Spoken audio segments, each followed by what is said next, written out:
Meus irmãos, a paz do Senhor. Meus queridos, vamos à nossa leitura bíblica dessa quarta-feira. A leitura que traz por título: Quem tem o Espírito de Cristo, este pertence a Ele. A leitura hoje sugerida para nós, irmãos, encontra-se em Romanos capítulo 8, versículo 8 e 9, que nos dizem o seguinte: Portanto, os que estão na carne não podem agradar a Deus. Vós, porém, não estáis na carne, mas no Espírito, se é que o Espírito de Deus habita em vós. Mas se alguém não tem o Espírito de Cristo, esse tal não é dele. Pois bem, lembrando sempre, irmãos, que estamos estudando a lição de número 5, que será aplicada no próximo domingo, que traz por título Fruto do Espírito, o eu crucificado. Ok? Irmãos, não podemos esquecer de pedir aquele apoio, ao canal, para que você, se ainda não é inscrito, se inscreva. Se já é inscrito, compartilhe esse vídeo, mande para um amigo, mande para um parente, ajude na divulgação da palavra de Deus e assim você também estará evangelizando vidas e edificando o reino de Deus na terra. Amém? Pois bem, irmãos, esta semana nós já estamos estudando sobre a questão do fruto do Espírito. Já vimos aqui a questão da nossa natureza pecaminosa, já vimos aqui acerca da diferença entre aqueles que são guiados pelo Espírito e aqueles que são guiados pela carne. E hoje teremos a oportunidade de observar a importância da pessoa do Espírito Santo na construção do caráter de Cristo em nossas vidas. Porque sem o Espírito Santo, irmãos, não existe salvos. Sem o Espírito Santo, o crente não consegue alcançar a salvação. Champlin diz o seguinte: nenhum homem pode ser regenerado sem esse Espírito, que é chamado aqui de Espírito de Cristo, porque é o Espírito Santo quem realiza a obra remidora de Cristo, por ser ele o alter ego de Cristo, formador da natureza de Cristo no homem interior do crente. Ou seja, é o Espírito Santo quem constrói esse novo homem. É o Espírito Santo quem vai construir essa nova identidade. Quando a gente fala aqui de um novo homem, e é um pouco estranho quando fala um homem dentro do crente, Ou seja, essa nova identidade do crente, esse novo ser, essa nova identidade é construída pelo Espírito Santo dentro da vida do crente. Nós vimos aqui, irmãos, que a nossa carne, o nosso desejo carnal, as nossas necessidades carnais, e, de novo, nem é falando de pecado, não é aqui a natureza pecaminosa, é simplesmente o homem que quer viver apenas para as coisas deste mundo, para o trabalho, nós já falamos disso, para o trabalho, para o esporte, para o entretenimento, para a diversão apenas deste mundo, e não consegue vislumbrar que existe um mundo espiritual, não consegue vislumbrar a grandeza, a grandiosidade desse mundo. Pois bem, essa natureza está em nós. Nós somos essa natureza. Então, como contrapor isso? De que maneira que o Espírito Santo vai fazer para que essa minha natureza não atrapalhe que eu veja o reino de Deus? Que essa antiga natureza não atrapalhe o meu relacionamento com Deus. Ele vai criar em mim, ele vai criar no indivíduo, se é que o Espírito de Deus habita em vós. Ele vai criar no indivíduo, ele vai criar no homem, ele vai criar na minha vida, ele vai criar dentro de mim uma nova identidade.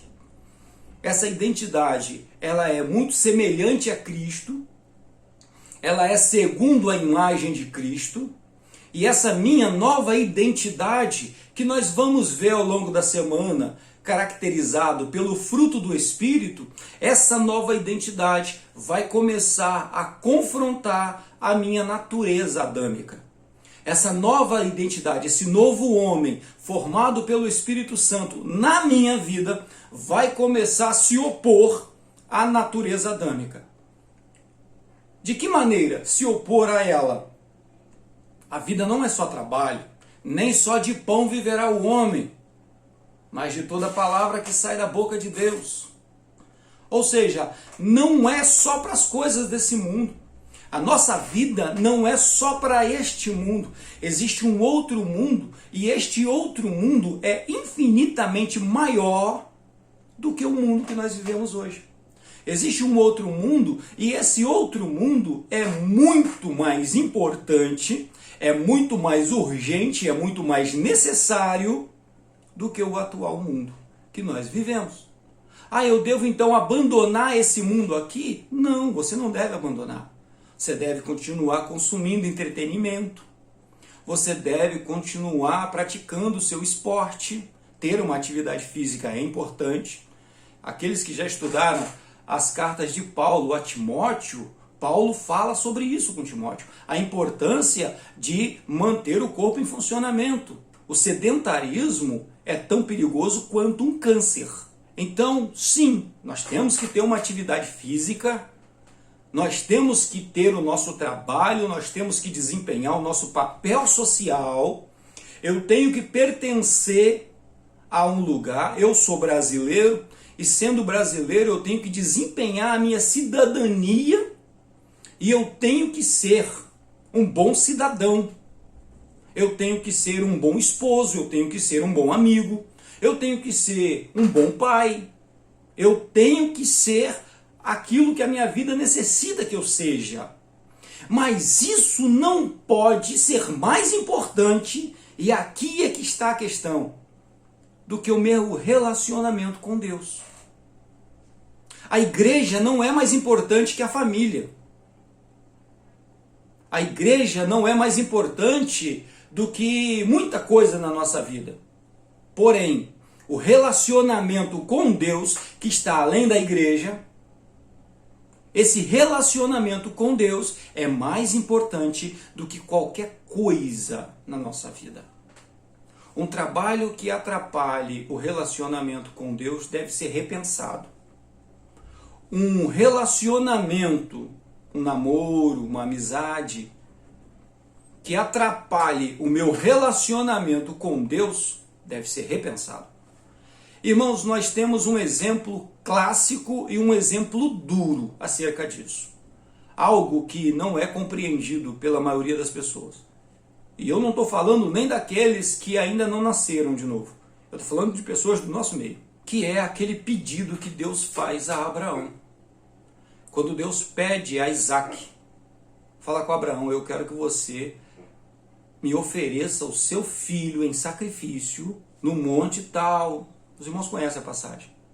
Aquilo ali é assustador. E nós entendemos a razão daquilo. Era simplesmente porque essa criança, esse jovem, esse rapaz que surgiu na vida de Abraão, devagar, e nada acontece, né? Muito rápido, devagar foi ocupando o lugar da comunhão com Deus na vida de Abraão. Devagar foi tomando o lugar de Deus na vida de Abraão. E Deus sabe o dano que isso causa na nossa vida. Porque a nossa vida não foi feita para funcionar sem a presença de Deus. A nossa vida não foi feita para existir sem o contato, sem a proximidade com Deus. Por isso que o Espírito Santo vem morar conosco. O Espírito Santo vem morar conosco, irmãos, não é porque nós somos mais bonitos que os outros. Mas porque nós precisamos do Espírito Santo. Nós necessitamos do Espírito Santo. O homem carnal, como diz o versículo de número 8, de fato ele não vai conseguir entender mesmo, nós já falamos disso ontem, até mostramos o exemplo. Não vai conseguir, de fato, a sua natureza o impede. Mas no momento em que nós aceitamos a Jesus, o Espírito Santo vem morar na nossa vida. E vindo morar na nossa vida, o Espírito Santo começa a trabalhar esse novo homem, esse contraponto, essa nova identidade em nós, que vai se opor à natureza adâmica, que vai posicionar-nos na doutrina de Cristo, nos ensinamentos de Jesus Cristo, e vai nos ajudar a estar caminhando agora com uma nova identidade. Agora um homem totalmente celestial, um homem com cidadania celestial, um homem com conhecimento e cultura celestial, vivendo na terra, vivendo entre os homens. Então é um cidadão celestial vivendo no Brasil. E como cidadão celestial vivendo no Brasil, tem um ditado mundano que diz que em Roma, como os romanos. Ou seja, em Roma, viva igual os romanos. Aqui não. Aqui é, na Terra, viva como celestiais. No planeta Terra, no Brasil, no Espírito Santo, aqui em Marataízes, viva como cidadão da Nova Jerusalém. Homens lavados e remidos no sangue de Jesus. Homens que foram comprados, seres humanos que foram comprados pelo sangue de Jesus, que nos purifica de todo pecado. Ainda que os nossos pecados sejam tão vermelhos quanto o carmesim, mas o seu sangue nos torna mais alvo do que a neve. Correto? Como que isso é possível? Com o Espírito Santo morando em nossas vidas. É possível o Espírito Santo abandonar a minha vida? Meu irmão, infelizmente sim. Infelizmente é possível. Por isso que Paulo vai nos orientar para nós não resistirmos o Espírito Santo. Como que eu posso resistir o Espírito Santo? O Espírito Santo está me ensinando, o Espírito Santo está me instruindo. O Espírito Santo está me orientando e me dizendo, você precisa viver desse jeito, você não pode fazer isso, você não pode viver daquela outra forma, você precisa viver aqui. Aquela forma de viver ali é uma forma equivocada. A forma que o homem adâmico vive é uma forma errada. A forma correta é a forma como Cristo viveu. Como que Cristo viveu? Você tem que viver desse jeito. E aí eu começo a resistir o Espírito Santo. Não, eu quero aqui seguir a vida do homem adâmico. Não, eu quero continuar como homem adâmico. Eu quero continuar como eu era. Eu nasci assim, eu cresci assim e eu serei assim. É a chamada síndrome da Gabriela. Não. Porque não haveria regeneração, ou não haveria necessidade de regeneração, se o homem adâmico não tivesse caído. Mas como o homem adâmico, que é a minha natureza, é uma natureza caída, é uma natureza divorciada de Deus, então faz-se necessário que eu tenha plena comunhão com o Espírito Santo, que o Espírito Santo habite na minha vida, que eu dê ouvidos ao Espírito Santo, que eu dê atenção, que eu faça aquilo que Cristo mandou eu fazer, e então o Espírito Santo vai realizar em mim essa regeneração, essa transformação. Um homem que agora é formado a partir de Cristo, tendo como modelo, tendo como base Jesus Cristo de Nazaré. A partir de Jesus, um novo caráter passa a existir na minha vida. Quando os homens olharem para mim, quando a sociedade olharem para a minha vida, verão a natureza de Cristo espelhada, o fruto do Espírito vivo na minha existência. E de novo, assim como as bem-aventuranças, não são pedaços, mas é o fruto, um único fruto, com os seus diversos caracteres, porém um único fruto. Ou seja, eu tenho que ter o fruto do Espírito. Isso tem que estar na minha vida. Jesus disse que se nós orássemos ao Pai e pedíssemos o que quiséssemos, nos seria atendido. Qualquer coisa que a gente pedir vai ser nos dado. Mas o versículo anterior vai dizer que se eu estiver nele e a sua palavra estiver em mim, então eu posso pedir tudo o que eu quiser e me será dado e me será feito. Isso se encontra em João 15, versículos 7 e 8. Se vós estiverdes em mim e as minhas palavras estiverem em vós, pedireis tudo o que quiserdes e vos será feito. Se nós observarmos, irmãos, os versículos anteriores, nós observaremos a importância dessa expressão estiverem em mim e a minha palavra estiver em vós. As pessoas dão muito foco para eu posso pedir o que eu quiser, a Deus, ou seja, então eu vou pedir um carro, eu vou pedir uma casa, eu vou pedir emprego, eu vou pedir saúde, eu vou pedir paz, eu vou pedir o que eu quiser, e Deus vai me dar? Mas esquece-se que primeiro eu tenho que estar nele, a palavra dele tem que estar na minha vida, e como que a palavra dele vai estar na minha vida? O Espírito Santo atuando, moldando e me orientando. Aí a palavra dele está na minha vida. E aí eu vivo para a glória dele. Aí eu glorifico o nome dele. Aí o Pai é glorificado. Por quê? Porque aqui dentro está nascendo uma nova identidade. Está surgindo um novo ser. Um ser que Deus chama de filho. O único que ouviu essa fala foi Jesus Cristo.